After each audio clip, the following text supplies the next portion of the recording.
2022 के विधानसभा चुनावों को लेकर एक तरफ राजनीतिक दल रणनीति बनाने में लगे हुए हैं तो वहीं प्रत्याशी अपनी प्रबल दावेदारी करने में लगे हुए हैं। आगरा के खेरागढ़ की विधानसभा सीट से भाजपा से कई दावेदार हैं। हालांकि खेरागढ़ सीट पर वर्तमान में महेश गोयल भाजपा के विधायक हैं। चुनाव में तो हर कोई कोशिश करता है कि वह भी चुनाव लड़े। ऐसे में भाजपा के कार्यकर्ता सचिन त्यागी भी खेरागढ़ सीट से अपनी प्रबल दावेदारी बता रहे हैं। आइए जानते हैं खेरागढ़ विधानसभा सीट पर कितनी प्रबल है उनकी दावेदारी और 2022 के विधानसभा चुनावों को लेकर क्या कहना है उनका। इस वक्त उत्तर प्रदेश में चुनाव का दौर चल रहा है, यानी कि 2022 के विधानसभा चुनाव में ज्यादा वक्त नहीं है। राजनीतिक दल अपनी रणनीति बना रहे हैं तो वहीं प्रत्याशी भी अपनी दावेदारी कर रहे हैं। इस वक्त हमारे साथ मौजूद हैं आगरा खेरागढ़ विधानसभा के भाजपा से अपना प्रत्याशी के लिए आवेदन कर चुके सत्येंद्र त्यागी। चुनाव लड़ने की इच्छा सबकी होती है, हर आदमी चाहता है कि मैं विधायक बनूं, एमपी बनूं। क्या उद्देश्य है आने वाले भविष्य में, और आप एज ए खेरागढ़ से भाजपा की सीट पर चुनाव लड़ने के लिए अपना मूड बना रहे हैं? जैसा कि मेरा अनुभव है, मैं विदेश में 10 साल और उससे पहले भी व्यावसायिक जैसे कि एक्सपोर्ट इंपोर्ट में मेरा जो रुचि है, मेरा अनुभव है, तो मैं भी चाहता हूं कि क्षेत्र में आके, विधानसभा में आके विधायक बन के अपने क्षेत्र की जनता के लिए कुछ ऐसे उद्योग खोले जाएं, व्यवसाय खोले जाएं, जिससे कि जो मैन्युफैक्चरिंग है, जैसे कि मैं चाइना में 10 साल रहा, वहाँ पे सबसे ज़्यादा जो होता है मैन्युफैक्चरिंग, जो कि एक्सपोर्ट होता है। जब किसी भी उत्पाद का निर्यात होता है तो बाहरी देशों से बहुत सारा धन अर्जित होता है और वो देश के विकास के लिए बहुत ही अहम भूमिका निभाता है।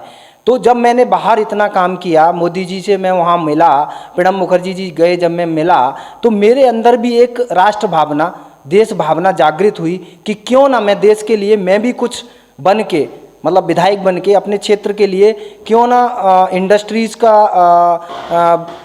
वो निर्माण कराया जाए, क्यों ना जनता की सेवा के लिए आके, क्यों ना निर्यात में, क्यों ना ये सारी चीज़ें बढ़ाई जाएं, जिससे कि बेरोजगारी दूर हो, जनता के लिए बहुत सारी योजनाएं आएँ, और जो मेरा अनुभव है उसको क्यों ना ज़मीनी स्तर पर और अपने स्पेशली अपने क्षेत्र में क्यों नहीं उतारा जाए। ये अपना अपना एक्सपीरियंस आपने बताया, लेकिन सवाल ये है कि आप भाजपा के कार्यकर्ता हैं, भाजपा खेरागढ़ पर सिटिंग विधायक भी भाजपा के हैं, ऐसे में आप भी वहाँ से विधायक बनना चाह रहे हैं, तो संगठन आप पर विचार करेगा या सिटिंग विधायक पर विचार करेगा? कितनी उम्मीद है अपनी दावेदारी पर आपको? मेरे को अपनी दावेदारी पर, अपने कार्य पर पूर्ण भरोसा है कि इस बार भाजपा युवाओं पर ज़्यादा भरोसा जताएगी। यदि पार्टी भरोसा जताती है तो मैं पूरे दमखम से चुनाव लड़ूंगा, और सिटिंग विधायक जी का भी अच्छा कार्य है। यदि पार्टी उन पर भरोसा जताती है, यदि उन्हें रिपीट करती है, तो हम उनके साथ भी पूर्ण तन मन धन के साथ उनका भी सहयोग करेंगे। अच्छा है कि खेरागढ़ सीट से आप आवेदक प्रत्याशी के रूप में हैं, चुनाव लड़ना चाहते हैं, संगठन चाहेगा तो उसके अनुरूप आप काम करेंगे। 2022 में भाजपा की कितनी उपलब्धियां हैं कि कितनी सीट ला सकती है? क्या कुछ बदला है भाजपा सरकार में? क्या उम्मीद है आपको? पूरी उम्मीद है कि ये गठबंधन नहीं है, ठगबंधन है, जिसमें कि छोटे छोटे जो पार्टियां हैं सबको जोड़ के एक ठगबंधन की तैयारी कर रहे हैं। तो भाजपा पूरी तरह से सबका सुपड़ा साफ करते हुए और 300 से ऊपर पूर्ण बहुमत में सरकार बनाएगी। जैसे कि भाजपा की नेताओं की नींद तो इसलिए भी उड़ी हुई है कि अखिलेश की पूर्वांचल में रैलियां हो रही हैं, बड़ी भीड़ पड़ रही है। ऐसे में भाजपा के जो बड़ी रैलियां हैं उनमें इतनी भीड़ नहीं आ रही है। मैं नहीं कह रहा हूं, ये सर्वे भी कह रहा है, भीड़ भी बता रही है। तो ऐसे में क्या कहेंगे, गठबंधन कितना चुनौती है? जैसा कि हमें ज्ञात है कि भाजपा की या भाजपा के नेताओं की कोई भी नींद नहीं उड़ी हुई है। जितनी भी भीड़ आ रही है वो अपने प्रत्याशियों से बोलते हैं, जैसे 50 प्रत्याशी हैं, 100 प्रत्याशी हैं, कि 10-10, 15-15, 20-20 बस भर के लाओ। तो जो भी भीड़ है वो भाड़े की भीड़ है, वो कोई कार्यकर्ता नहीं है, वो कोई वोटर नहीं है कि वो वोट उनको ही देगा, वो भाड़े की भीड़ है। वो आप इकट्ठा करके 15 प्रत्याशी अपना दम दिखाना है, टिकट मांग रहे हैं तो 1000 की संख्या ले जाते हैं, 10,000 हो गए, या 100 बस ले गए, 1000 बस हो गई। तो वो सारी जो भीड़ है वो भाड़े की भीड़ है, वो वोटर नहीं है। वोटर होना और भीड़ होना में अंतर है। अच्छा, क्योंकि चुनाव की आप बात कर रहे हैं, चुनाव लड़ने की इच्छा जाहिर कर रहे हैं, कितना मजबूत मान रहे हैं इस गठबंधन को आप, क्योंकि आप खुद एज ए प्रत्याशी के लिए आपने आवेदन किया है? ये गठबंधन तो आप लोगों को भी ज्ञात है कि कांग्रेस और सपा का गठबंधन हुआ, सपा बसपा का गठबंधन हुआ। तो जब भी ये पार्टियां गठबंधन करती हैं तो ये ऊपर लोग गठबंधन करके समझते हैं कि शायद जनता हमारे साथ है, लेकिन जनता सब समझती है, जनता सब जानती है, जनता को सब पता है कि ये क्यों एक हो रहे हैं, क्या इनके कारण हैं, क्या ये करना चाहते हैं। तो जब भी ये गठबंधन करते हैं ये नुकसान ही पाते हैं, कभी भी ये प्रॉफिट में नहीं होते हैं और नहीं होते हैं, ना ही ये रहेंगे। जनता सब जानती है कि ये छोटे छोटे जितने भी दल हैं, चाहे रालोद हो, चाहे सपा हो, चाहे बसपा हो, ये जितने भी गठबंधन करते हैं इनको नुकसान ही होता है, क्योंकि जनता कभी उसको सपोर्ट नहीं करती है जब चोर चोर मौसेरे भाई सारे मिल जाते हैं। अच्छा, एक चीज़ बताइए कि इस समय योगी और मोदी उत्तर प्रदेश में शिलान्यास कर रहे हैं, चुनाव का वक्त है, लोगों को काम दिखा रहे हैं। पूर्व मुख्यमंत्री अखिलेश यादव कह रहे हैं कि ये सब काम हमारी सरकार में प्रस्तावित थे, कुछ हमने शुरू कर दिए थे, कुछ हमने तैयार किए थे, उनका शिलान्यास कर रहे हैं, उन योजना को आगे बढ़ा रहे हैं। शिलान्यास होता है किसी कार्य की योजना को शुरू करना। तो 5 साल पहले यदि उन्होंने शिलान्यास किया था तो दोबारा तो शिलान्यास होता नहीं है, शिलान्यास तो एक बार होता है। यदि उन्होंने शिलान्यास किया होगा तो ये शिलान्यास कहाँ से कर रहे हैं? इसका मतलब यदि ये शिलान्यास कर रहे हैं तो इन्होंने ही उस योजना को शिलान्यास मतलब स्टार्ट किया है। और यदि वो कहते हैं अखिलेश जी, तो उन्हें काम करना चाहिए था, अपनी योजना जो थी उनको धरातल पर लाना चाहिए था। उन्होंने ऐसी कोई योजना नहीं लाई। वो तो कह रहे हैं कि एक्सप्रेस वे की योजनाएं हम लाए, एयरपोर्ट के लिए हमने शुरुआत की। तो जो भी काम है वो बता रहे हैं कि हमने शुरुआत की है, ज़्यादातर जितने कामों का योगी जी उद्घाटन कर रहे हैं।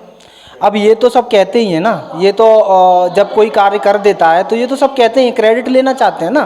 तो यदि थे तो कर देते ना, 370 को हटा देते, राम मंदिर बनवा देते, 35 से हटा देते, ये सारे काम कर देते ना, क्यों नहीं किए? ये तो जब आदमी को क्रेडिट लेना होता है तो वो अपनी बात रख देता है कि हम कर कहते हैं कि भाजपा हिंदू मुस्लिम कार्ड पर ही वोट लेती है।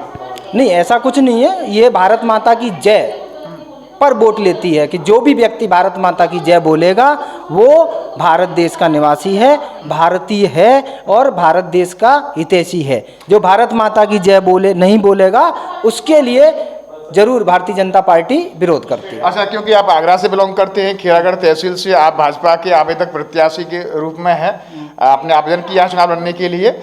आगरा और खेरागढ़ 5 साल में कितना बदला? आगरा में मेट्रो आई है, आगरा में गंगा जल आया है, आगरा में स्मार्ट सिटी आगरा बन रहा है। तो ऐसी कई योजनाएं हैं जो केंद्र सरकार की और राज्य सरकार की जो धरातल पर आ रही हैं, जैसे कि मैंने 3 आपको गिना दी हैं। गंगा जल है, आपका स्मार्ट सिटी आगरा है, मेट्रो जल्दी ही चालू होने वाली है, जैसे बहुत स्पीड से कार्य चल रहा है। तो बहुत सारी ऐसी योजनाएं हैं जो कि जिससे कि आगरा में विकास हो रहा है। खेरागढ़ को लेकर क्या सोचा अगर आपको टिकट मिलती है तो? खेरागढ़ के लिए हमें टिकट मिलती है तो जैसे मैंने बताया, जो मेरा अनुभव है कि कैसे रोजगार दिया जाए, कैसे उत्पादन बढ़ाया जाए जो कि निर्यात हो सके। खेरागढ़ में भी मूल जो समस्या है वो किसानों के लिए तो वही गाय और उनकी समस्या है। तो और इसे समाप्त नहीं कर पाए 5 साल में?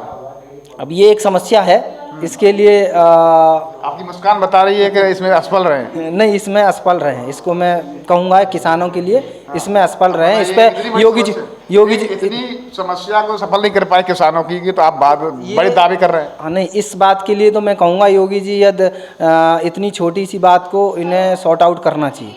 योगी जी को इस बात पे तो बहुत सारी बातें इनको आपको एक्सेप्ट करनी पड़ेंगी, लेकिन यदि गलत है, यदि किसान किसी भी चीज़ से परेशान है और हमारे योगी जी यदि मुख्यमंत्री पद पे हैं तो उन्हें ये छोटी मोटी चीज़ें दूर कर देनी चाहिए जिससे कि किसानों को अहित ना हो।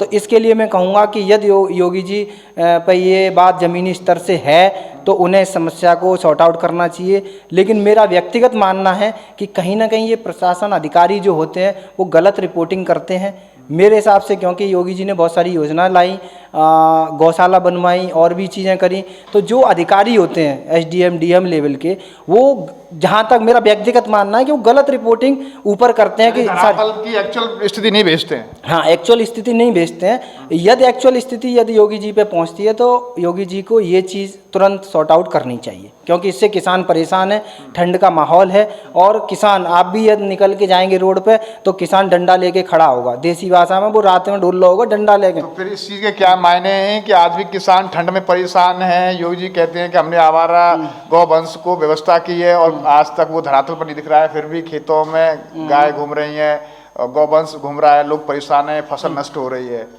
तो ये तो योगी जी की आप कामों की मतलब तारीफ न करके उनको कामों की सफलता बता रहे हैं। मैं इसमें व्यक्तिगत नहीं कहूँगा कि योगी जी की, लेकिन मैं कहूँगा किसान परेशान है। इस पे पार्टी को मतलब सत्ता को सोचना चाहिए, स्पेशली अधिकारियों को सोचना चाहिए, क्योंकि भारतीय जनता पार्टी की तरफ से कई सारी ऐसी योजना हैं जिसमें गौशाला खोलने का कार्य है और गाय और गौवंश के लिए बहुत सारे फंडिंग भी आती है। तो ये जो हमारे प्रशासनिक अधिकारी हैं, स्पेशली एसडीएम डीएम, ये उनको सोचना चाहिए और इस चीज़ को तुरंत से तुरंत संज्ञान में लेके दूर करना चाहिए। अच्छा, खैरागढ़ से प्रबल दावेदारी है आपकी? पूरी दावेदारी है। धन्यवाद। आपने देखा कि इस तरह से हमारे साथ रहे आगरा के खैरागढ़ विधानसभा क्षेत्र से भाजपा के कार्यकर्ता और खैरागढ़ विधानसभा सीट से आवेदक प्रत्याशी। एक नया पद सृजन हुआ है, चुनाव के दौरान ही होता है ये पद। आवेदक प्रत्याशी सत्येंद्र त्यागी, इन्होंने बड़ी पारदर्शिता के साथ बात की है, क्योंकि मुझे इस बात पे भी थोड़ी हंसी आ रही है कि इन्होंने योगी जी की जो खामियां हैं वो भी इन्होंने एक्सेप्ट की हैं कि हाँ कहीं न कहीं इस चीज़ में कमी रही है, उसे भी सुधारना होगा। लेकिन ये कह रहे हैं कि खैरागढ़ पर उनकी ये प्रबल दावेदारी है। अब देखना होगा कि आने वाले समय में आगरा खैरागढ़ विधानसभा सीट से आखिर सीट किसको मिलती है। लेकिन सत्येंद्र त्यागी भी कह रहे हैं कि हम खैरागढ़ से चुनाव लड़ना चाहते हैं। न्यूज़ का पर्सन संतोष सिंह के साथ गोविंद भारद्वाज।